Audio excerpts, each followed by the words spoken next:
Special delivery. Sign here, please.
Yeah, just wanted to be sure it was you.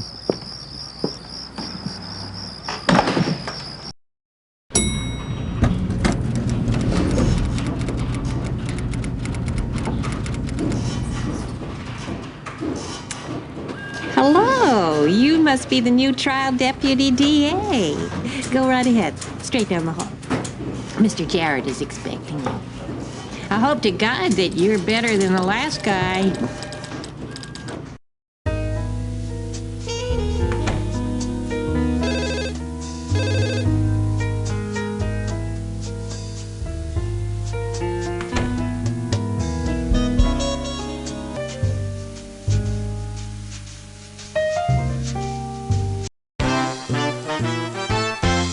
All rise! It's time now to play Legal Pursuit! Think you know your law, counselor? Prove it.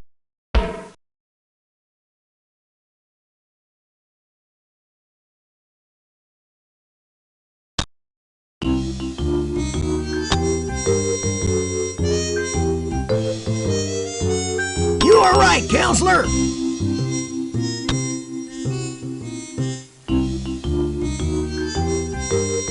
You are wrong!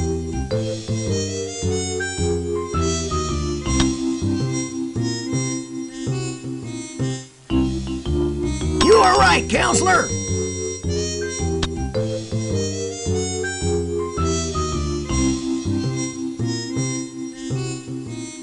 Ooh, that's wrong, counselor.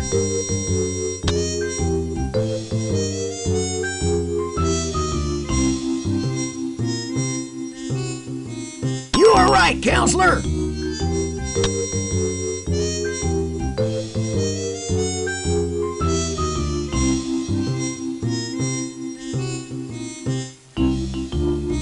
Overruled, counselor! Sorry, out of time. Sorry, performance counselor. Back to law school. Think you know your law, counselor?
So I got a DUI. Spent the night in jail. Spent all day Saturday at the DMV getting a restricted license. Cost me $100. My insurance went up to $4,100 a year. If you like traffic school, you'll love DUI. They cost $550 and last for 15 weeks. Decide if you're a serious drunk or, you know, just a screw up. It's a criminal trial. $480 fine. An $816 assessment. And on top of that, $156 for being photographed, and $20 to attend victim DUI sessions. Those are the worst. $50 for the alcohol abuse fund, $10 for a file search, and $35 because I have to find a new job.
Hey, kid, how you doing? Glad to have you aboard. I'm Frank Jarrett. Understand you made a lot of enemies where you came from. I like that.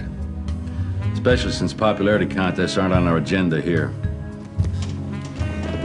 And neither's a big paycheck. I remember when I came here 20 years ago. Punk civil attorney with a chip on my shoulder about the size of a bed slat. I bought myself a car. 1965 Lincoln. Classic. Oh, it was a classic then. Now it's a dinosaur, just like me. But I still drive that damn thing. Point being that you come to work at the DA's office, it better not be about money and fancy cars. After all, we're not mercenaries, we're public servants. Champions of the people. And it is our function to prosecute the guilty to the limit of the law. So, you want to get rich? Go to work for the corporate land rapers or the 5 families. Here's something for you to cut your teeth on. It's a 502, driving under the influence. About 80% of the cases across this desk are drunken driving beef, so this is the perfect way to start you off. The defendant's name is Faisal Qadri. Young Middle Eastern fellow, works as a house painter. On July 22nd, about 1:45 in the afternoon, Qadri apparently passed out at the wheel, jumped a curb, and hit a bus bench at the corner of Sunset and Kings Road. There was only one witness, a hooker named Lucy Bates, who happened to be walking the beat about a block away, looking for some drive-through business. Of course, first thing she did was run like hell, as you'd expect a hooker to do in a situation where it's only a matter of time before the cops come rolling up. But Lucy turns out to be a good Samaritan, bless her heart. Puts in a call to 911. By the time she gets back, Cruz already there. Officer Underwood happened by on patrol. He proceeds to put Qadri through his FSTs, which he can't do worth a damn, so he's arrested, cuffed, and taken down to the station house. The details are in a police report, which you'll find on your office desk. All in all, it's not a bad first case for our new trial deputy DA. But keep me posted how it's going. And good luck.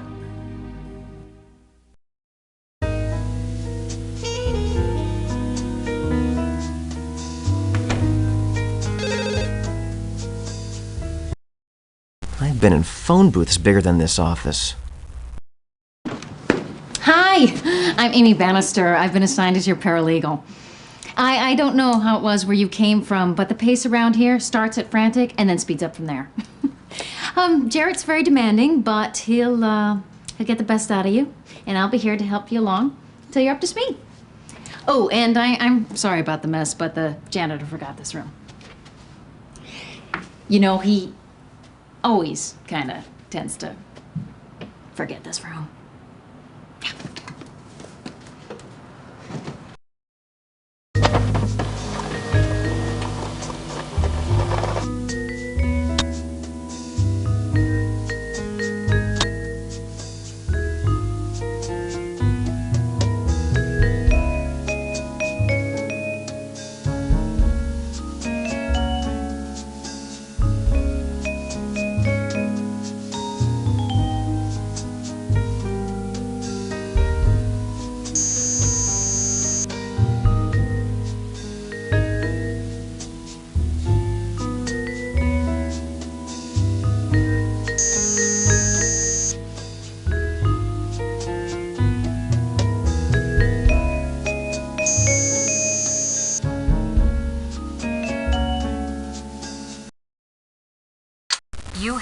one message.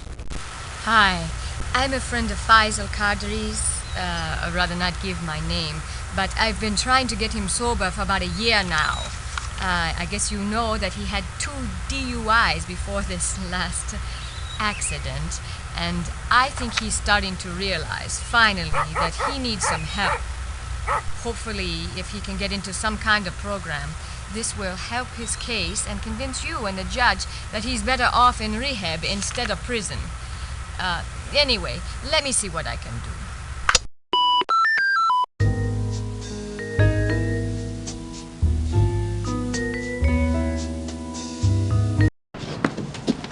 Oh, I see you found your legal notebook, which contains just about everything you'll ever need to know.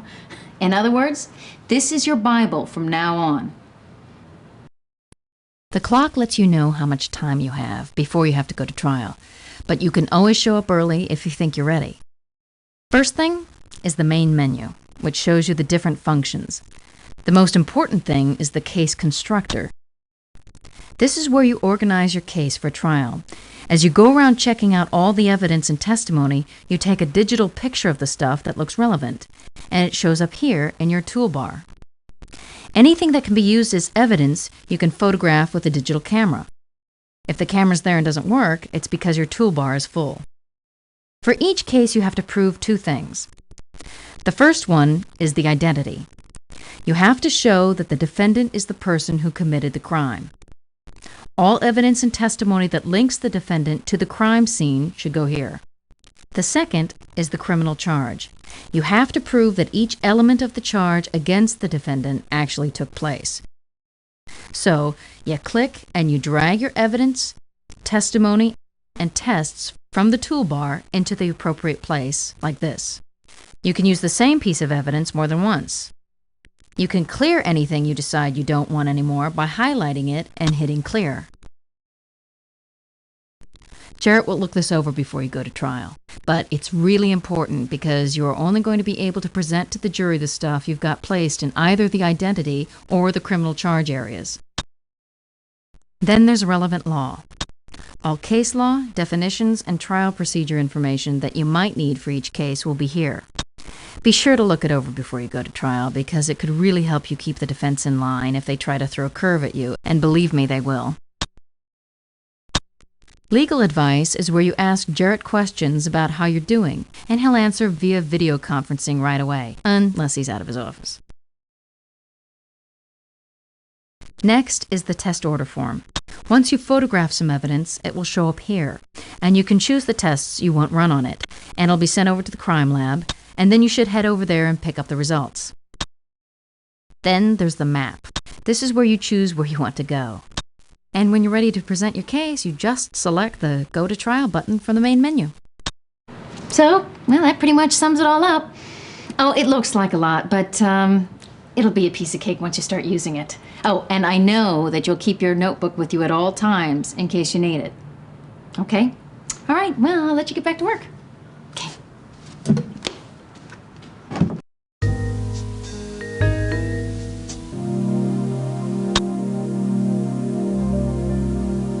Enjoy the donut, Jonesy.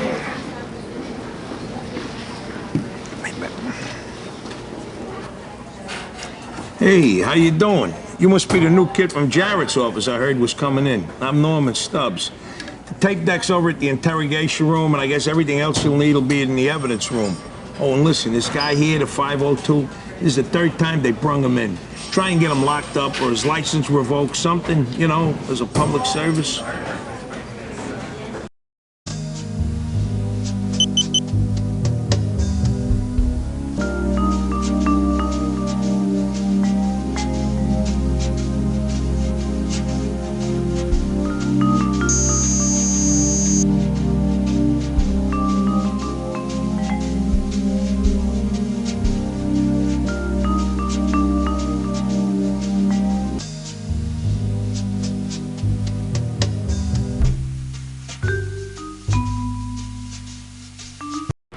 Mr. Watson, you work at the Fat Burger as a what? A grill cook?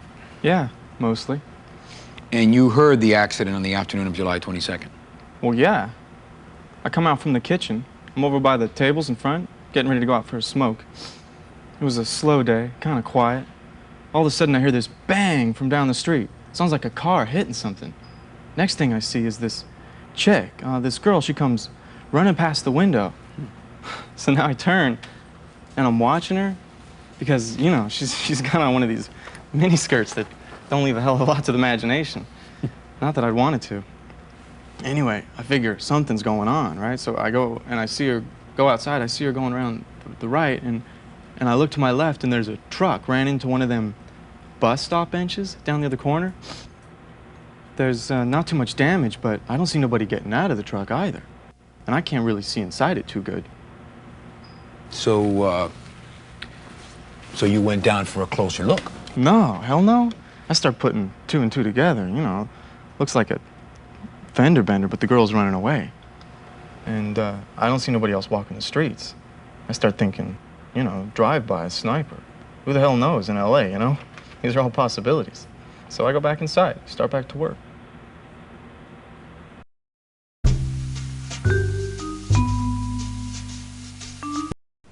Miss Bates, you saw something on Sunset near Kings Road at approximately 1:45 in the afternoon? Yeah, I saw this white truck swerve right into one of those, you know, bus benches. Mm-hmm. Did you notice anything about the driver? Well, I could see that he was leaning against the wheel like he was either knocked out or dead. And how far away were you at the time? About a half a block away. I was, waiting for some friends I was supposed to meet there. Mm-hmm. This was at the corner of Sunset and... Whatever. I don't know. So where did you make the call? The payphone, around the corner from the Fat Burger. Can you verify your voice on the 911 tape? Hello, 911 emergency line. Do you have an emergency? Yeah, I want to report an accident I just saw happen. A car accident. Okay, tell me what happened. Well, I saw this car. It just kind of swerved into a bench on the corner there. Yeah, that's me. And did you return to the scene after you made the call? Yeah, right when the cops were helping the guy out of the car. All righty, Miss Bates. Thank you for your help. We appreciate you taking time.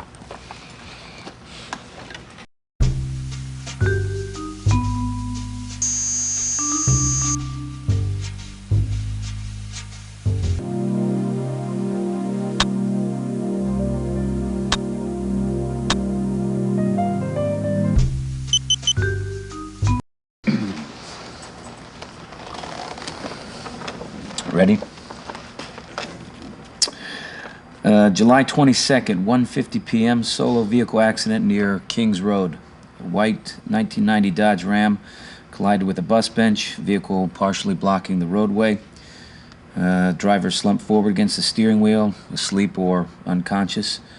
Strong smell of an alcoholic beverage from within the vehicle. I roused the driver, Faisal Qadri. Asked him to step out of the vehicle, performed a FST, field sobriety test, recorded with a dash-mounted video camera. Unsatisfactory. Arrested suspect for DUI, driving under the influence, took him into custody, administered a breath, blood, alcohol level test at the station house. That's all notes pertaining.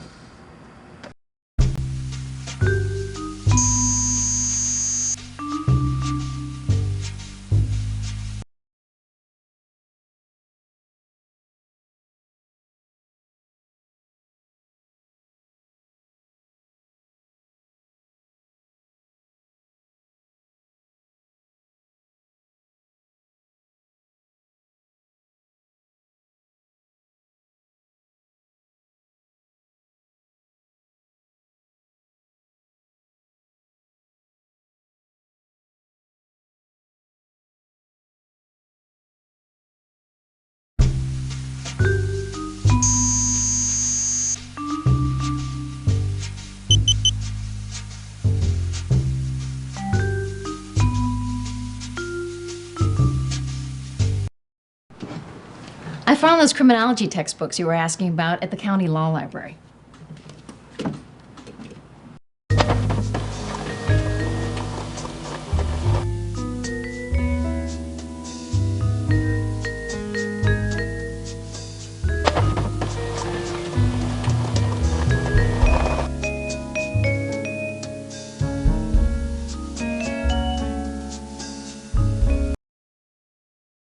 You have 4 messages. This is Larry from the garage. Looks like you got some problems here. Your front brakes are shot and your back ones ain't so hot either. I'll transmit a facsimile over to you with an estimate. Hi, this is Lucy Bates. Listen, I want to cooperate in any way I can with this drunk driving thing, but I'm afraid I'm going to catch a lot of grief about what I was doing on Sunset that day. I really was waiting on some people, but they were kind of, well, they were more like business acquaintances, if you catch my drift. Only, I got this problem with parole restrictions, and I want some guarantees that I'm not going to have nothing thrown in my face, okay? See if you can help me out on this. Hi, this is Christina Travis from the Crime Lab. Your test results are ready if you want to stop by and take a look at them. Bye. Well, this is Sergeant Stafford down at the police station. I heard you were down here earlier. Just wanted to let you know I'm getting ready to pack up the evidence for the case you were working on. So you better get down here if you missed anything. All right.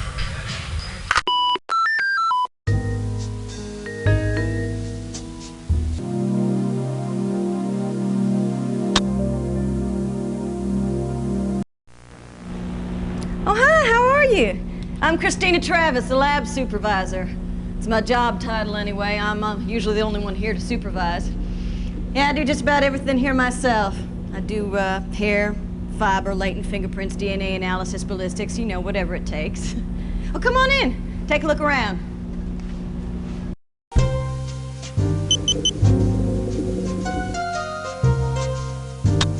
Handwriting analysis is based on the assumption that each person's handwriting is an expression of their individuality and is so personal it can never be truly copied or altered. I mean, if you've ever tried to trace someone's signature, you know that already. With this sample, look at the slants and curves of the letters, the similarities, the differences in the sizing and spacing, connecting points, any other outstanding peculiarities you can find. Go on, give it a shot. You guessed it. This receipt was penned by the same hand as the signature on the booking statement. That's Faisal Qadri's hand.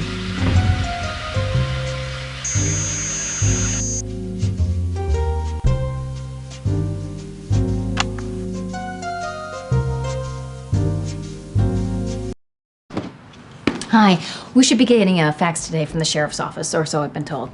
But I wouldn't hold my breath. They're a little backed up.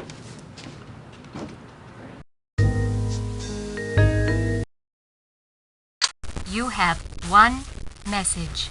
Hi, this is Canna Stationery and Supply. Welcome to the neighborhood. Anything you need in the way of office supplies, paper clips, the fax machines, keep us in mind.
Have I established that the defendant is the person who committed this crime? Let me put it this way. If I saw the evidence you're going to present, I think I'd be convinced. Have I supported each aspect of the charge against the defendant? Almost, but not quite. Keep working.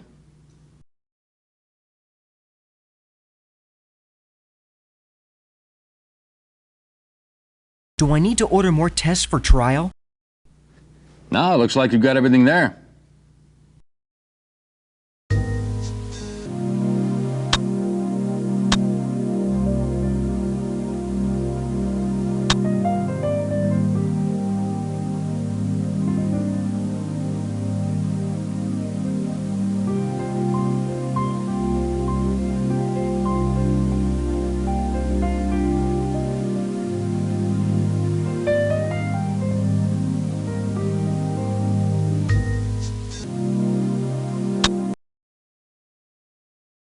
Do I need more evidence for trial? No more are needed.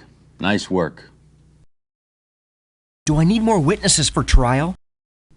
No more are needed. Nice work. Have I supported each aspect of the charge against the defendant? Almost, but not quite. Keep working.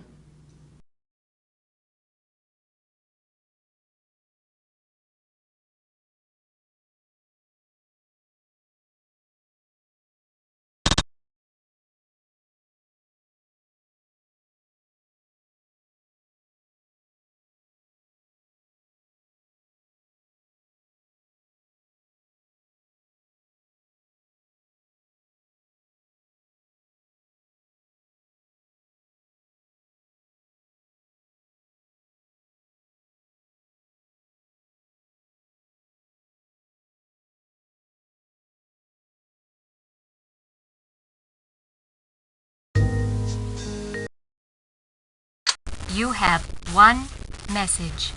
Yeah, I'm calling from the city transit office about the damage that was done to a bus stop bench on July 22nd by Faisal Kadri. Now, State Farm canceled Kadri's auto insurance about 6 months ago, so he's the one that's got to pony up the $400 to replace the bench.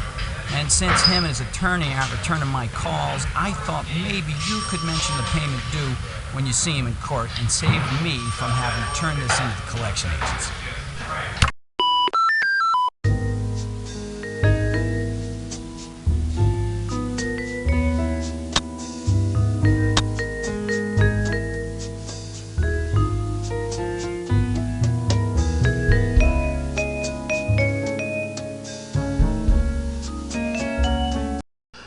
Well, hello again, counselor. You know, I forgot to tell you there's a coffee machine in back. Help yourself if you want some. And just so as you know, this ain't a courtesy we normally extend to defense attorneys.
How you doing? Guess you're the new guy from the DA's office. Well, everything's pretty easy to find around here. The visiting area and the lineup booth are right over there. So knock yourself out. Yeah, my dad always said I'd end up in jail someday. Sorry, counselor. I haven't got any prisoner requests for you today. Somebody tell you otherwise? Sorry if you heard different, counselor, but there's no lineup scheduled.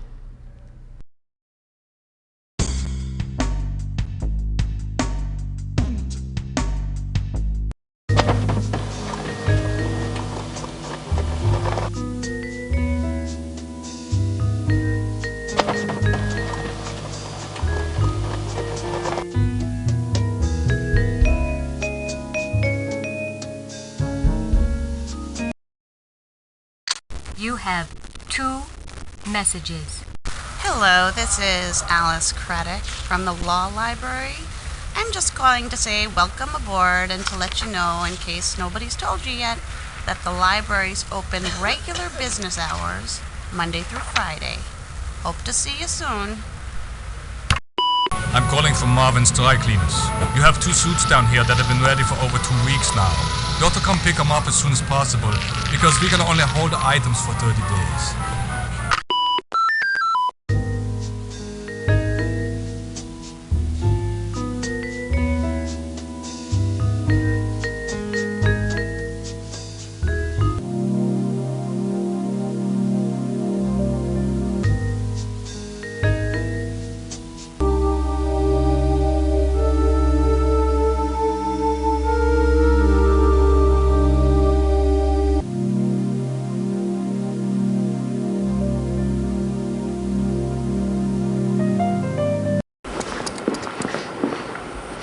Hello, I'm Sam Iverson, County Coroner.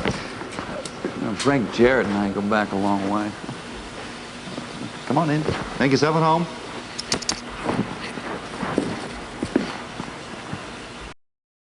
This place gives me the heebie-jeebies. The first question I try to answer when determining the proximate cause of death is whether it's the result of natural or criminal causes, or possibly a suicide. If I decide that things ain't exactly kosher, that is, if malicious intent is clear, then what I do is help the authorities out with their investigation. If there are wounds, I look at them to see if they occurred while the victim was still alive and defending himself, or if they were delivered after death. It's not an exact science, but if you can do it well, and well, I dare say I can, then it's close enough.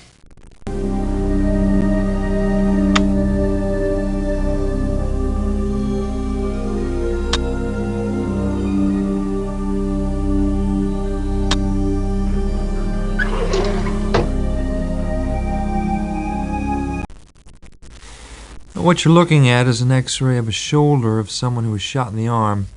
And notice the comminuted or shattering fracture of the humerus.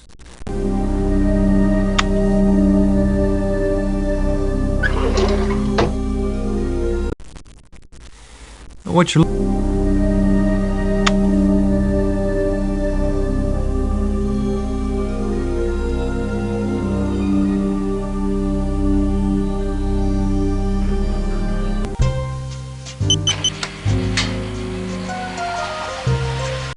This is the outer surface of a hair fiber magnified 1,600 times. You can see the overlapping layers of dead cells that form the cuticle. Hair samples are commonly found on the victims of violent crime.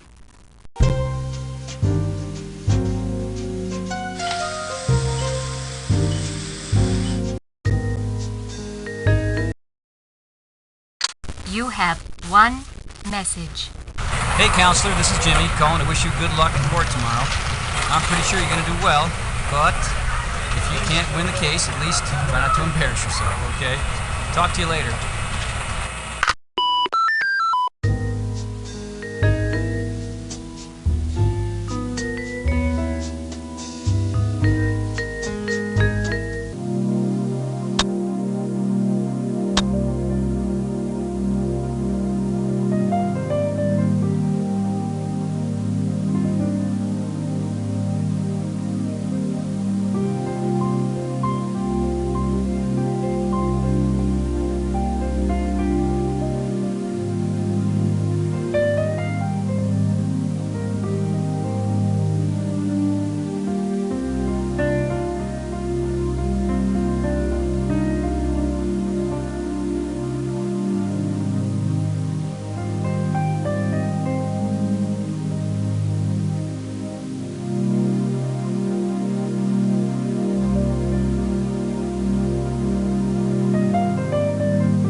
matter? You lost?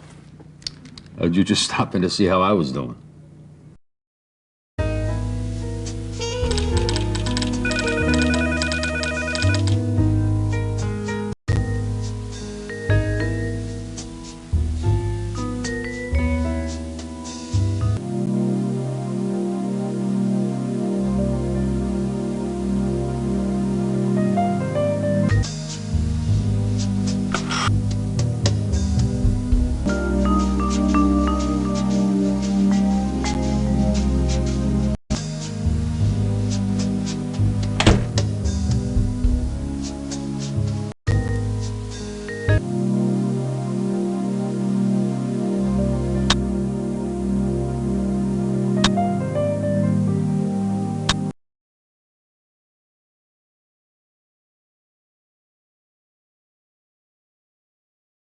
Have I supported each aspect of the charge against the defendant? Almost, but not quite. Keep working.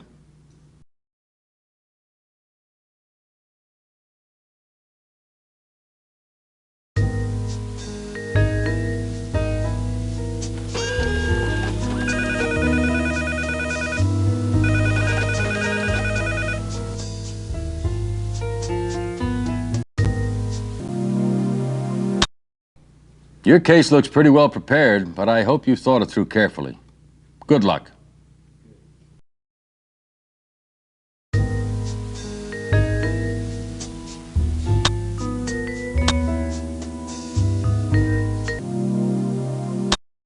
I like your preparation in this case, but it's what you do in court that really counts.